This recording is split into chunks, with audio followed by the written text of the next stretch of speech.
welcome to Final Fights, and joining me is a man who only started playing basketball because he saw what Peter Weller did in this movie. It's Norbert Morvan. Say, Mickey Picky.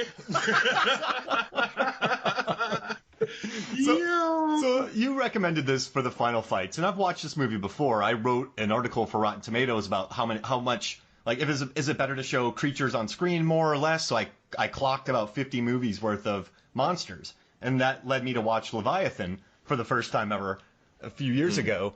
And while watching it, I really enjoyed it. I dug it. I thought that, the Stan Winston effects were fun. It was a bit too big for the set, but I didn't care. But at the end, dude, when Peter Weller does a jump shot with a, giant flare grenade into the mouth of this monster, it's just, say, mother, mother effer. I kind of did a head tilt, Norbert. I kind of did one of the, what? What? Huh? And he shot it perfectly into this monster who has all these teeth, right through its teeth, and it landed perfectly into its throat. And exactly. I'm like, that's a Peter Weller move right there. I mean, that's a Steven Beck. Listen, you got to understand, okay? It's 1989. Norbert is, 11 years old, and this movie comes out, and his mind is blown. Because the jump shot form is perfect. The elbow is tucked in. Yes. The last thing to touch the flare is the tips of the fingers. Perfect jump shot form, And then we got Peter Weller. Doc, you just signed our death warrant. It's just incredible. He's 3 years off of RoboCop at this point. So you figure, okay, he's going to be doing epic things. No, his next movie is like Leviathan. It's so awesome. Well, here's the thing, dude. This movie had a budget. So George P. Cosmatos did this. He had directed Rambo and a bunch of other big films. And, they had Stan Winston effects. They went to Rome. To shoot this for 3-4 months. Wow. And so what I love is Stan Winston has a StanWinstonSchool.com, and he talks about the making of all of his creatures. So I went on and I read about the making of Leviathan. And a lot of other things, on Congo, they're like, we didn't conquer it. It wasn't great. But this one, they're like, yeah, it was great. George let us direct second unit. We did all the monster stuff. He trusted us with 100%. We made the monster. And then while we were in Italy, we just hung out in Rome, and we, pillaged sets for, old movie props. And then we got our scuba diving certification because we shot a little bit in the water. And so we just scuba dived, made this monster. And it was almost less about the creation of the monster and more about, I had this great margarita pizza and So what do you guys seem to be out here? You seem to have a lot of money. You're flashing cash. We're making this crap movie about some kind of genetic alteration that eats people and absorbs their memories. But can I get another margarita, please? That's what they're out there doing. That's and they're like, it was tough work, but we still scuba dive all the time. And they show pictures out on the ocean. And it's Stan flew in specifically to be with the monster, but he's just hanging out in the water.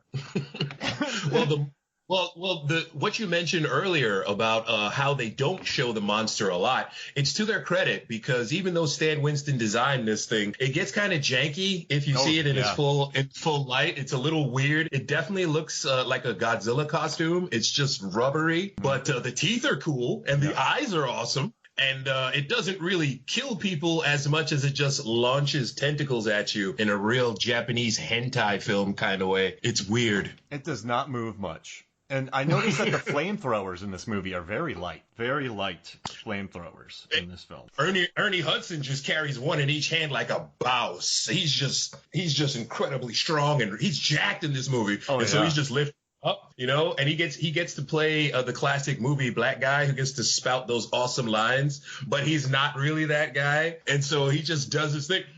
I know that what you all when the lady calls, I know that what you all went through, you must be going through hell. He's like, bitch, we still here. Oh man. And then, what was kind of funny? So at the end, I guess we'll talk about the final fight here. So the final fight is essentially the crew, let's see, Steven, Willie, and Ernie, Justin, I'm sorry, get into their suits, which was also created by Stan Winston. Another random trivia I like about this movie is they shot they made everything blue, and then they didn't go in the water a lot with the suits, and then the suit shoes shot up sand that they laid on the floor to make them look like they were walking in the ocean surface, which is crazy. That's awesome. But they go up to the surface, they escape. Peter Weller has to punch a button a bunch of times because the alien's getting into him. The alien moves very slow, by the way, but it's very destructive. It's the slowest thing in the world. Slowest thing possible. They get up to the surface, and they're waiting for help, but sharks come, which makes me laugh. I kind of love that. And then... Talk about having a bad day. Yeah. And what's not mentioned, the alien gets its head squished when Peter Weller is exiting the ship. That's correct. And they're up there waiting, sharks come, then this giant creature just floats to the surface and gets a hold of, Justine, played by Ernie Hudson. Ernie Hudson, that's right. And Ernie just goes down like chump change in this. And I thought Peter Weller was swimming back to help him. So I'm like, oh, he's going to have a rescue scene, Ernie Hudson's going to live. You can't have Ehud dying in a movie. Then so when he does the jump shot into the flare into the monster's mouth, I'm like, man. And then you see Ehud floating to drowning.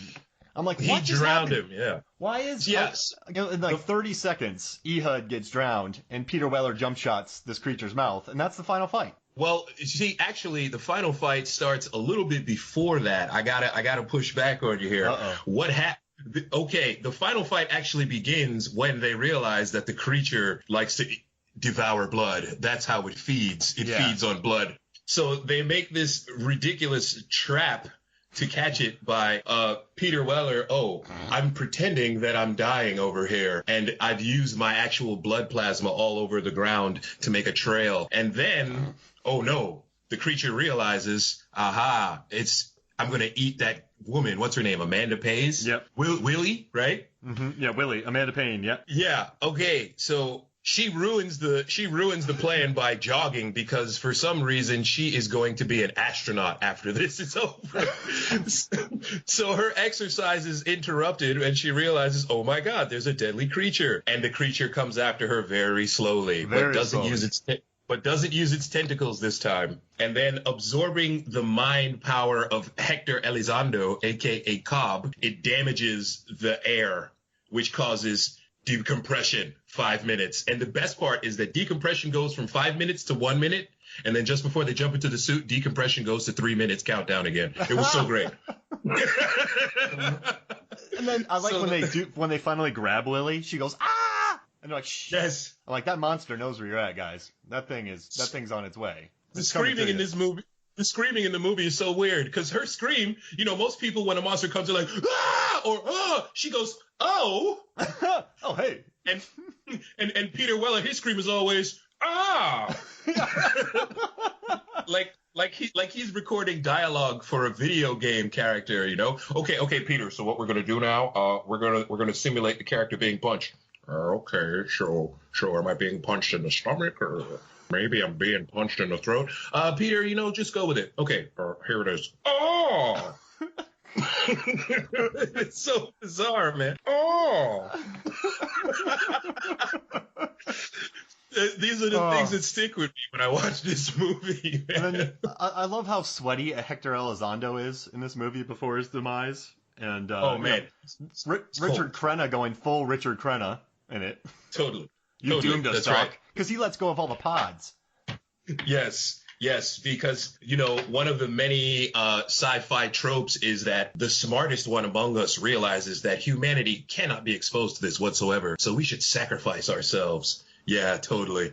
Good old Richard Crenna. Yeah. And then you got, I love that Daniel Stern plays a guy named Sixpack. He plays a guy named Sixpack who definitely would be caught up in the Me Too movement at this point. That guy is dirty in this movie, man. Yeah, he is.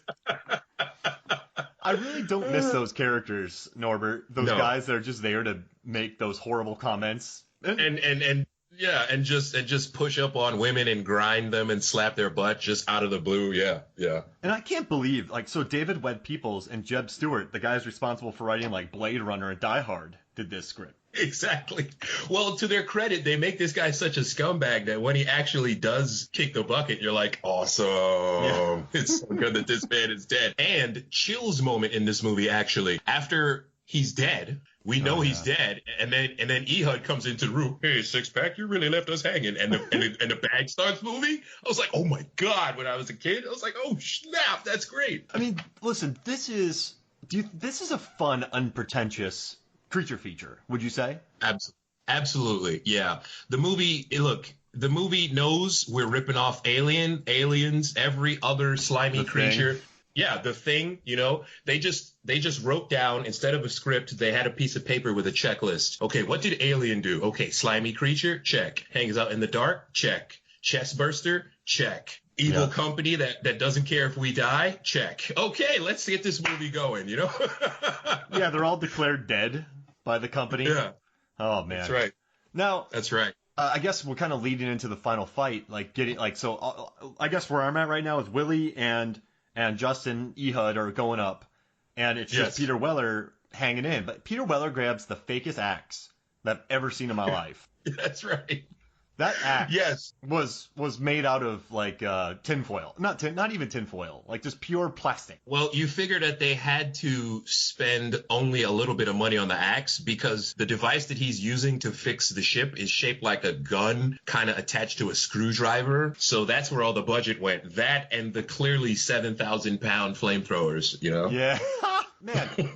Ernie Hudson's shoulders. Let's just discuss those. Like he would have picked that monster up in the water. Jacked. Well, this is the thing, the monster spends so much time either tentacle porning characters to death or ripping through their chest, and then for him it just drowns him, Yep. It was like, come on, Ehud, you could do better than that. Especially the feats of strength that he showed in this movie. As the place is about to implode, the door is sliding over, and he holds it. Strength of the bear, yo. Yeah.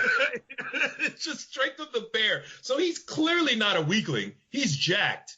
How does the Leviathan just drown him? And he sacrifices himself so that Willie can get away to go to Space Camp 2, Electric Boogaloo. It's like, come on, Ernie. Yeah, Ehud. And you know what's funny? In my notes, I have good friend written down. He was a good friend, man. And then next to Peter Weller, I have cheekbones. I don't understand why they got a man who just, all I do is rocks, I don't know how to do anything. But Doc, you're supposed to be there, subsection 3 of the contract says. I love that guy, man. Yeah. I love his voice. And then, all right, I got to say the MVP of this final fight is the helicopter pilot. So they're in the water, the sharks are there, this creature comes up, and this helicopter pilot, instead of going, screw this, the helicopter pilot goes, get down there and get him. Totally. That's respect, right? Listen, he keeps his head. To his credit, he directs the team in a pressure-packed situation. When the genetic alteration just exposes itself, he doesn't freak out or anything. He's just like, okay, I'm flying the plane. It's not going to get here. Clearly I'm good. So absolutely. This is 89. That gentleman looked to be about 50. Maybe he was like a chopper pilot in, Vietnam or some conflict. You know what I mean? Like he's seen worse than this.